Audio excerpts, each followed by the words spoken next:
In this DeBacco University video, I'm going to go over the Aufbau Principle, as we can see pictured here, as a cheat sheet in a way to help you remember how to properly make the electron configurations for different elements.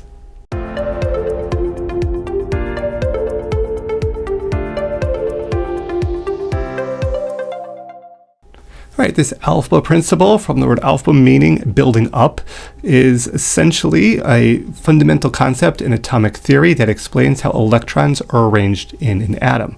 And we can see here we're starting with 1s, then we're following the arrows and the dotted lines down to 2s, and then to 2p to 3s, then to 3p and 4s, then to 3D, 4P, and 5S. Reason why we have these kind of angles here and these arrows is we don't just simply go from 1 to 2 to 3 to 4. You can see sometimes there's this little backtrack to 3D, then to 4P, then to 5S, and then we're back down to 4D. This has to do with the electron configuration as it relates to the periodic table. So really the goal here for all of the atoms, the reason why they're following this particular concept, is they're looking for stability. The electrons are filling atomic orbitals in order of increasing energy, starting with the lowest energy level and moving their way upward. This helps atoms achieve the most stable electron configuration possible.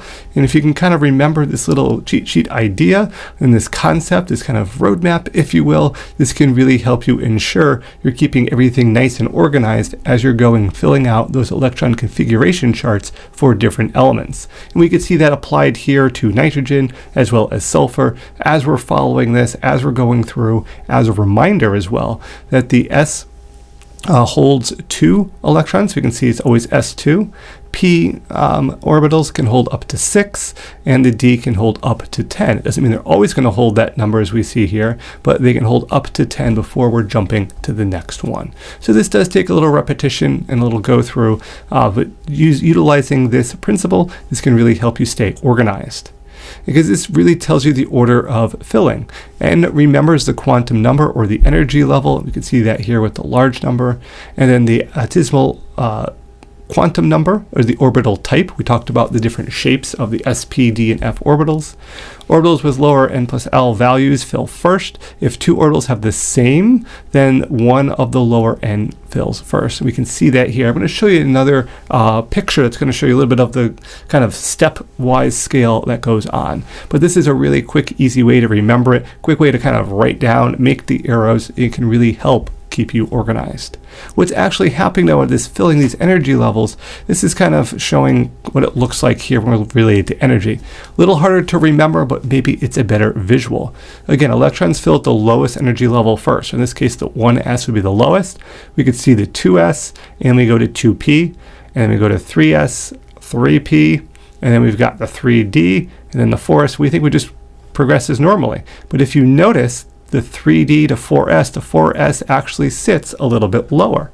So when we look back at our little cheat sheet here, we're seeing that we're going from 3P to 4S and then to 3D. So we can see that evident here, where that 3D is a little bit higher, so it's going to fill this one and not progress necessarily as these arrows show. But this is showing you the levels of energy, and as we work our way higher, we're getting to those higher energy levels. So it just doesn't simply go 1 to 2 to 3 to 4 to 5. This great kind of easily visual, easy way to write down if you're taking a test or a quiz, or easy thing to look at, really helps keep you organized and ensures you remember after 4S comes 3D. Again, we see that here, the 4S, and then the 3D is a little bit higher before we're progressing from there. So again, whatever way helps you remember it, going through multiple alliterations of this, working through some problems is the best way to improve your efficiency with this. This is just meant to help and give a little background for why we're filling out and following the rules that we are in chemistry.